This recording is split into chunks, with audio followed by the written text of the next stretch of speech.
reached one of your goals, your main goals, winning Grand Slams, and He lifted the trophy, he celebrated on center court, and within hours, people were already saying it doesn't count.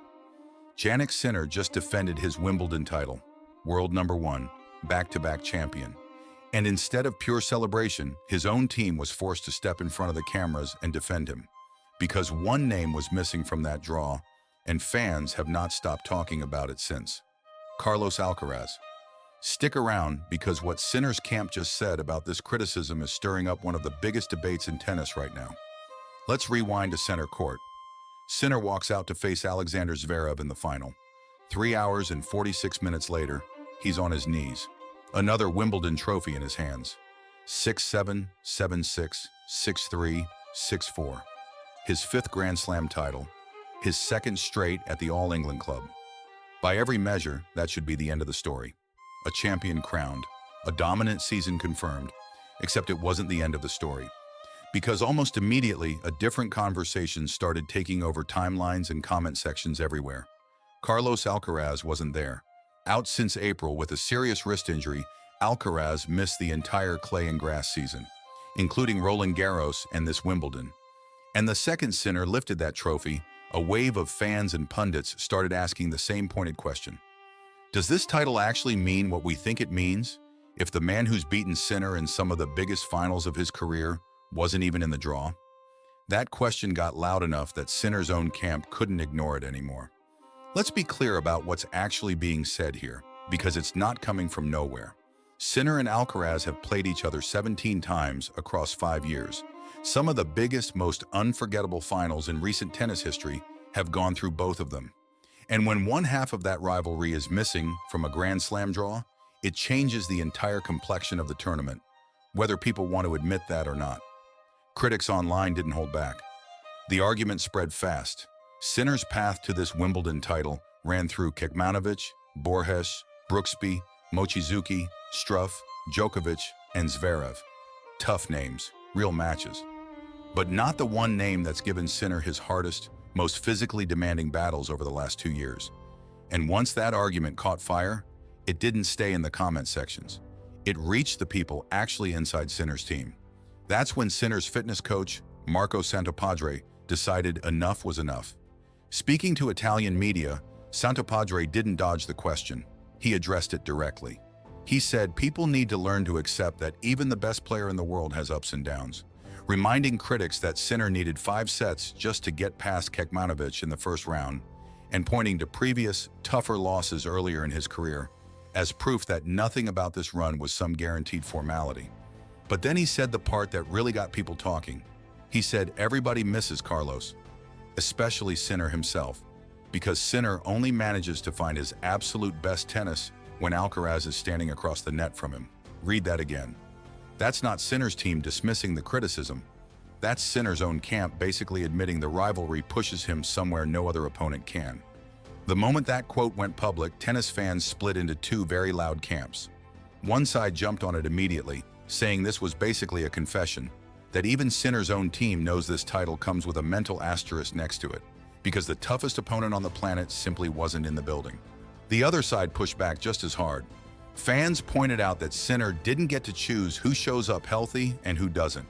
He beat every single player who was actually standing across the net from him, including a 3-set demolition of Novak Djokovic in the semifinals. You can't blame a champion, they argued, for an opponent's injury. Clips of Santopadre's comments started getting cut, recut, and captioned every possible way. Some framing it as respectful honesty, others framing it as damage control from a team that knows exactly what people are saying. Tennis journalists jumped on the story fast, because this isn't really a new debate. It's one that's been quietly building since Alcaraz's injury forced him out of the entire clay and grass season. Multiple outlets started running the same headline in different forms. Does a Grand Slam title lose value when the sport's second-best player isn't there to contest it?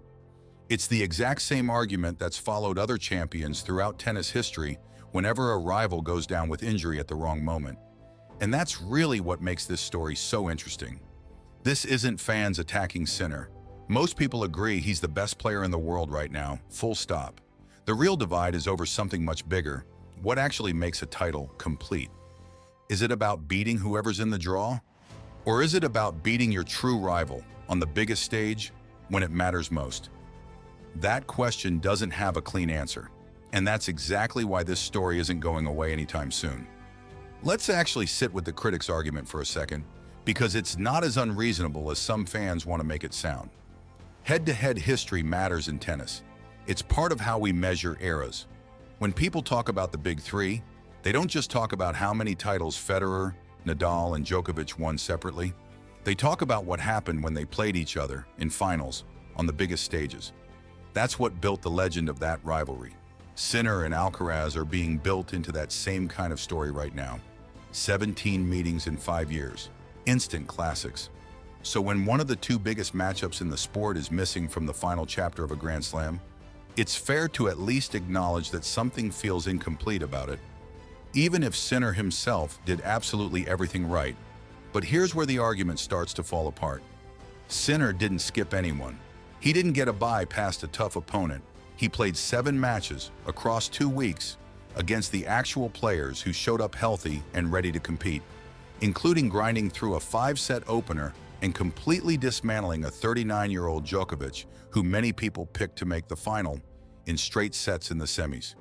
You cannot punish a champion for winning every match that was actually in front of him. Injuries are part of the sport. Nadal missed chunks of majors throughout his career. Federer did too. Nobody seriously argues those players' other Grand Slam titles don't count because of it. So here's the real question nobody's fully answering. Is this really about Sinner's legitimacy? Or is it about how badly tennis fans want to see this specific rivalry play out on the biggest stage every single time, with no exceptions? Because if that's what this is really about, the criticism isn't about Sinner at all. It's about what the sport is missing right now. And Sinner just happens to be standing closest to that gap when people go looking for someone to point at. So where does this actually leave Jannik Sinner? He walks away from this Wimbledon with a trophy, a 5th Grand Slam title, and a defense of his crown that most players would kill for.